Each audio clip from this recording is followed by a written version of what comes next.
Hey guys, Malachite here, back for part 2 of the card drawing for the Fairies Oracle by Brian Froud and Jessica Macbeth.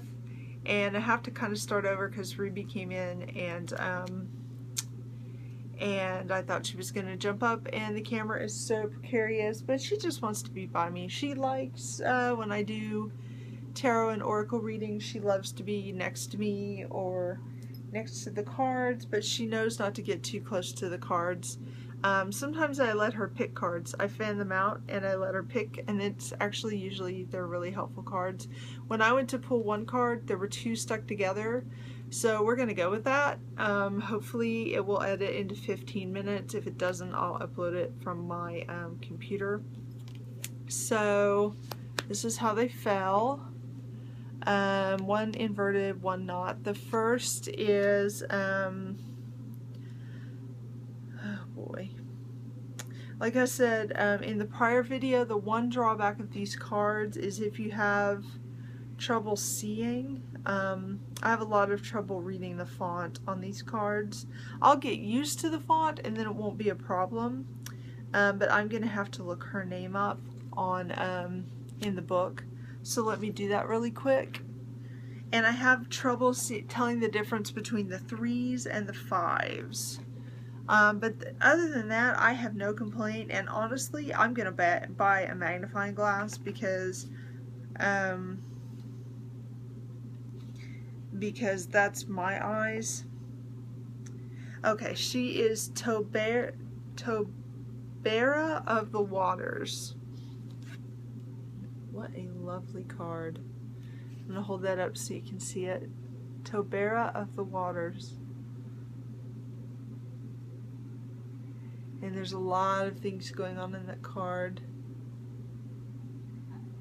Oh, grumpy guy there. Oh, she's jumping up. Ah, hold on. No, don't step on the cards. Hold on. Lay down right there. Lay right there. Sorry, guys. You want to see the card? See the card? Okay. Had to show her the card. Anyway, off-camera stuff. So, there's a little grumpy guy there who refuses to be happy no matter how hard they try. He's not having it. So, this is what the book says about her, and then I drew her inversed, so I will read that meaning. Emotions, serenity, meditation, gracefully accepting change. And this kind of feeds into the card we drew in the last video. It's just I'm separating them so that I can get all the information in. So it's basically the same drawing, just over several videos. For a moment, close your eyes and just let yourself feel the cool, sparkling fairy waters flow through your fingers. Imagine drinking the sparkling coolness from your own cupped hands, and imagine water flowing down your throat. You may even be able to feel the magical energy-filled coolness flow right through to your toes. Feel better? Throughout the world, there are healing wells, both for general health and specific ailments. In modern times, many of their fairy qualities have been diluted, even though Tobera and her healing helpers do all they can to keep them clear and potent. Fairy waters reflect the emotional state of human people around them, so the fairy waters that come through our world have lessened impurity and power in places where people are living especially stressful, civilized, in quote, lives. As one Oracle's group member observes, there are profound connections with drinking water, tears, wells of forgiveness. Water is the fluid of transforming Newtons and good grief, let me try that again. Water as the fluid of transforming nutrients in the body, the connecting flow. I could flow on and on, but I'll stop. However, the many healing fairies who help Tiberia do the best they can under the circumstances to purify the water, and they try to maintain their own merry spirits to give added power to the waters. We can help the fairies by creating more merriment in the lives of others and in our own lives. In addition to the healing wells, there are wells and springs that bestow wisdom or skill upon the drinker, like the famous Hippocrene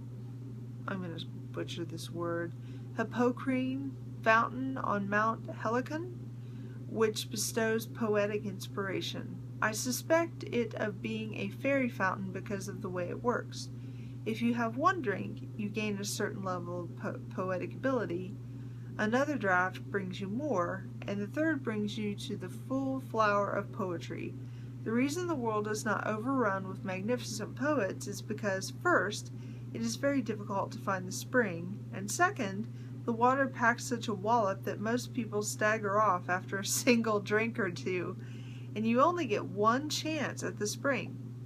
There are also the fountains of youth, like the one on Dunai, the highest hill in Iona, a magical isle in the west of Scotland, and I looked and looked for this fountain, but didn't find it. I shall have to try again next time I'm there, because I am much more in need of it now than I was all those years ago. The reverse meaning. This can indicate emotional needs not met, or thirst of the spirit, or emotions.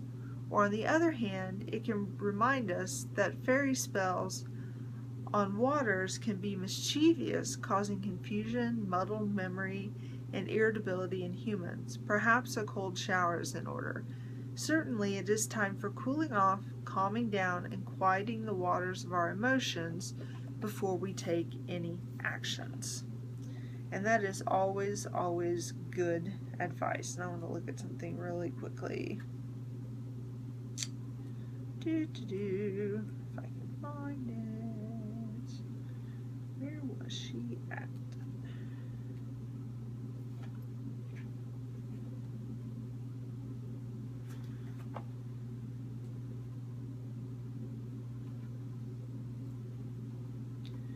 It's taking me forever. Sorry guys, this is what happens when I get a new deck.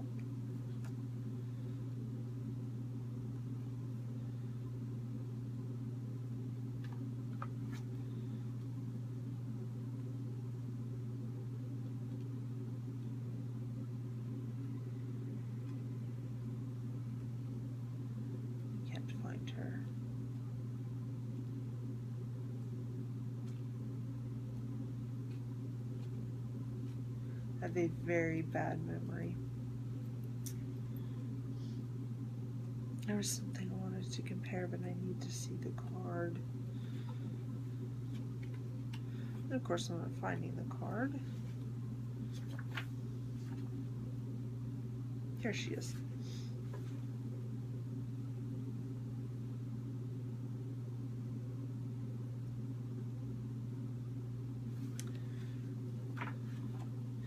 I would say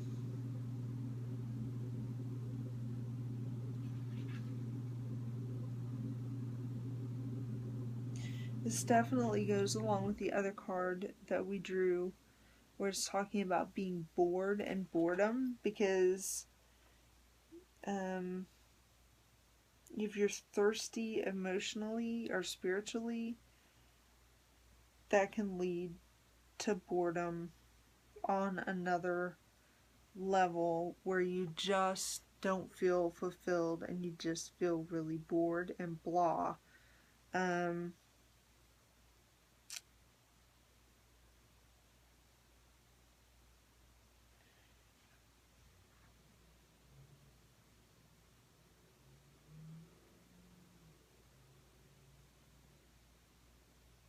Trying to see if anything else really goes together with it or if it's just a completely separate thing.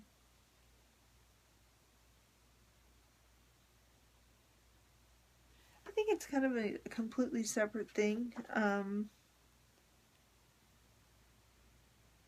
A lot of times if you are bored though, and you get into a stagnant place, you get to where your emotional needs are not being met because you're not able to vocalize it, or you're just not having any fun. And fun is, in my opinion, an emotional need.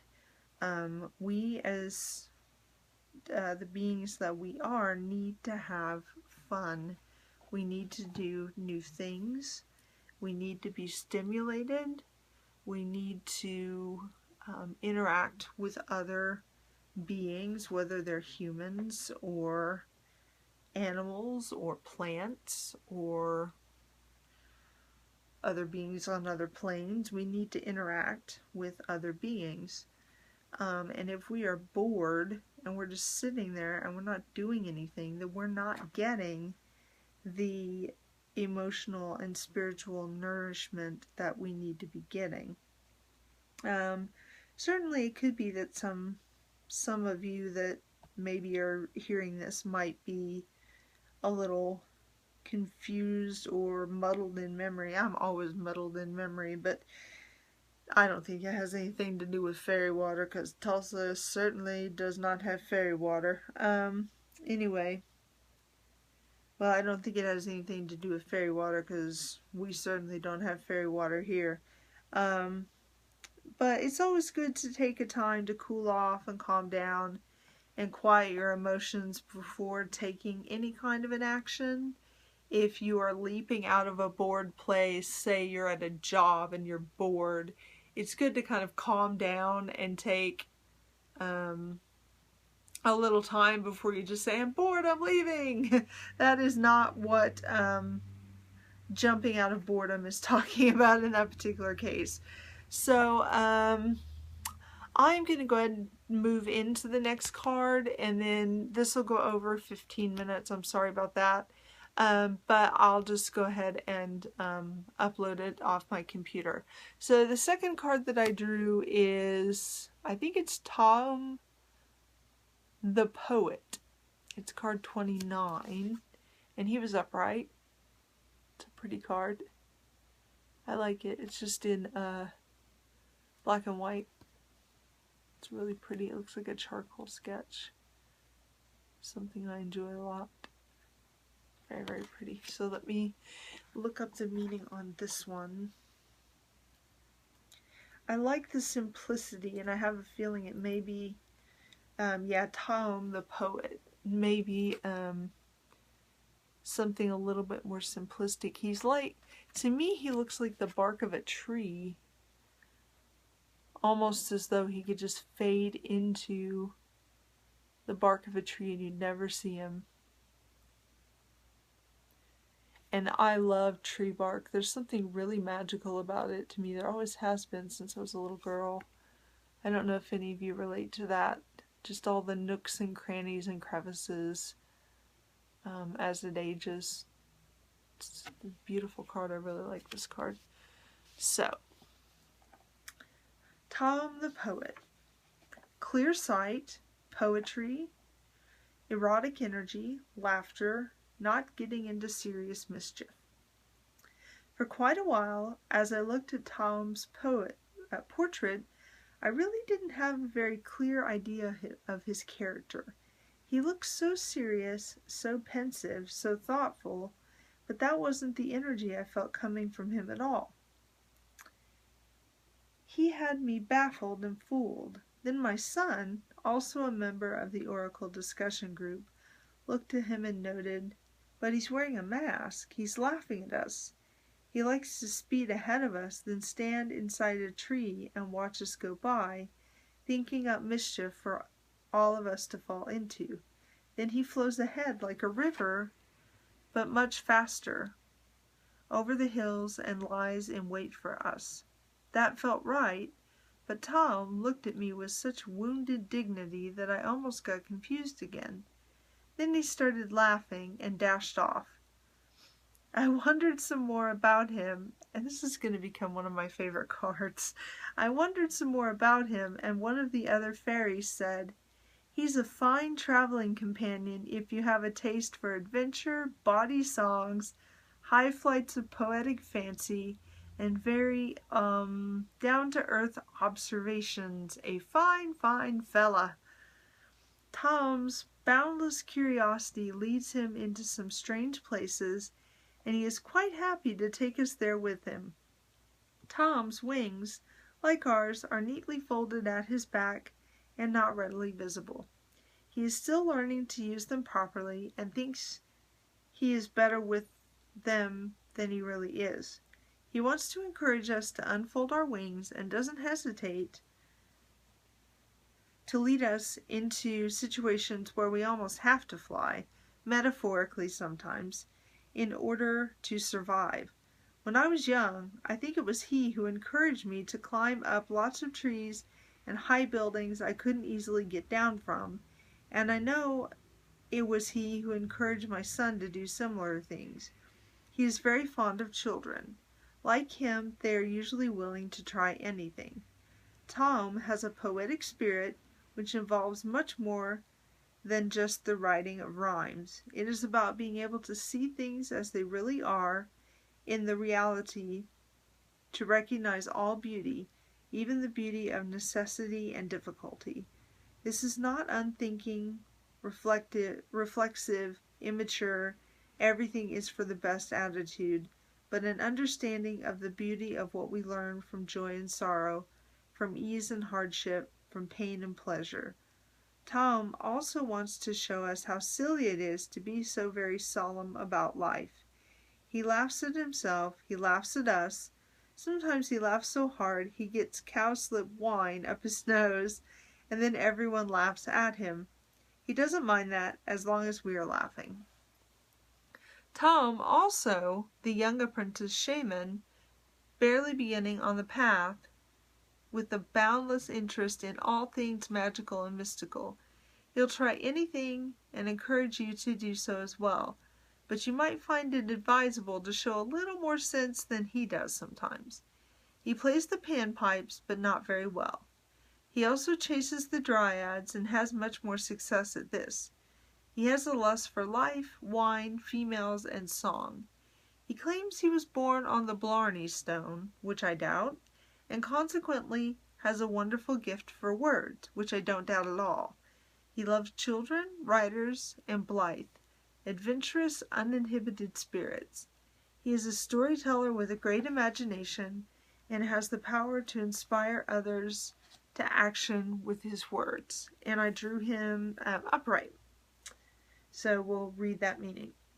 When Tom turns up in a reading, his presence suggests that youthful spirits and energy abound. This is the time to do exciting things and tackle projects you've been wanting to do, but for which you perhaps felt you didn't have the time or energy. It may even be the time to write about them, but you probably need to do them first. Tom often shows up in readings for people who have a talent and inclination for writing, poetry, adventure, fantasy, or anything else. Possibly the only thing he ever gets very serious about is his writing, and he will spend all of the time he needs searching for just the right word. Speaking and writing with conviction and sincerity, and the ability to persuade others are indicated by Tom's presence, along with the outpouring of ideas. You may also find yourself thinking about romance and deciding that you want more of it in your life. This doesn't necessarily mean looking for someone new.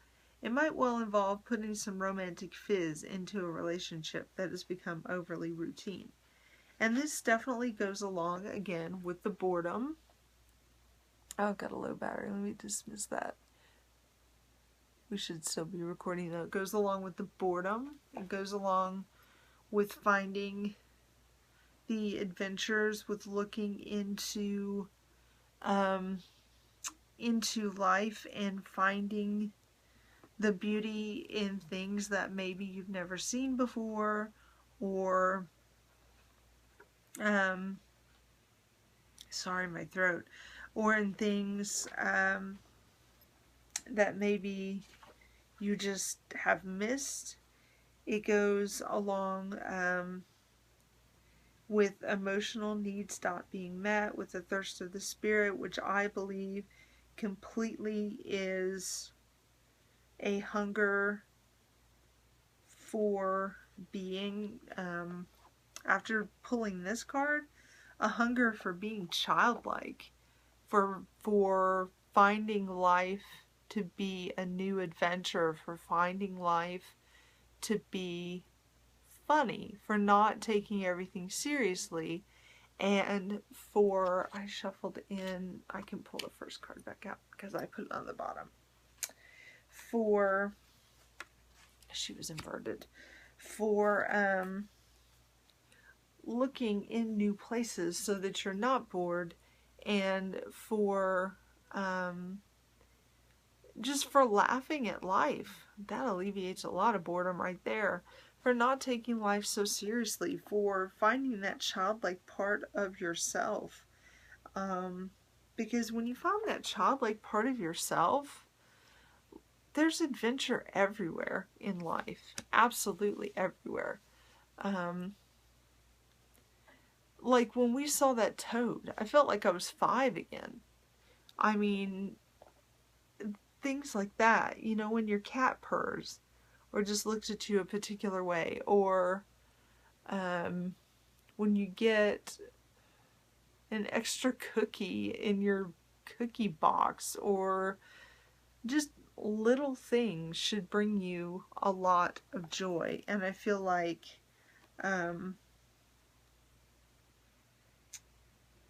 that is that youthful energy, that youthful spirit, that if you let that into your life, a lot of your boredom is going to be alleviated.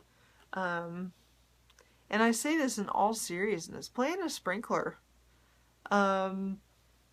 Seriously. You know, do chalk drawings on the driveway with your kids. Finger paint. Wear mismatching socks. Nobody can see them anyway. They're under your jeans. Who cares? You know, put colorful streaks in your hair. You know, buy yourself that crazy colored shirt that you'd never buy. Like I said, go to the park and just sit and watch the animals. Watch the sunset. Watch the sunrise. Do things where your boredom is alleviated, but your childlike sense of wonder is brought forward. And I think your spirit will be fed, your emotions will be brought to a better place. You'll find the fun in life. You'll be laughing again. You'll feel better. And you won't be bored. And the energy will be there. And you may want to write again if you're a writer, because Taoum definitely shows up for writers. So who knows, you might start writing poetry again. You might decide to write a book. You might write in your blog. You might have a little romance there in the sunset. Maybe you've got some boredom in that area. So get out there. Get on board. Find fun things to do. They don't have to cost money. Anyway, I hope this was a halfway decent reading. Sorry it was in 2 parts. I know that can make it a little confusing. But anyway, I had fun doing it, if nothing else. So I enjoy doing these, and thank you so much for, if you watch this whole thing, thank you so much for letting me practice. And I hope someone got something out of it. That's really important to me, is that just maybe it helped someone. So many blessings, and I will see you next time. Bye, guys.